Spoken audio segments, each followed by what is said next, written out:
Former Ako Bicol Party List Representative Saldico revealed fearing for his life in another video shared on Facebook. Hindi po ako makauwi dahil malaki ang banta sa buhay ko. The former lawmaker is in hiding overseas with an arrest warrant issued against him over the flood control anomalies. According to Ko, the Marcos administration is allegedly plotting to label him as a terrorist in an attempt to silence him. Ay meron kaming natanggap na balita. Papalabasin ng administrasyon na ako ay isang terorista sa loob at labas ng Pilipinas.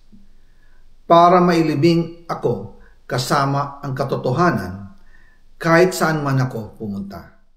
Despite such threat, Ko says it is important for the public to know the truth.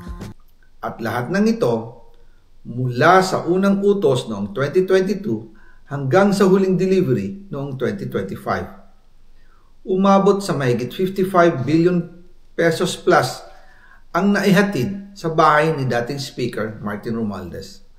Madalas hindi nabubuo ang hinihinging 2 billion pesos bawat buwan ni Speaker, kaya iyan ang final total. Ang sinabi mismo ni Speaker Martin sa akin na hati sila ni Pangulong Marcos sa perang yon. Ko also insists that he did not receive anything from the government kickbacks. Gusto ko pong linawin, hindi ako nakikialam sa mismong proseso ng paghatid.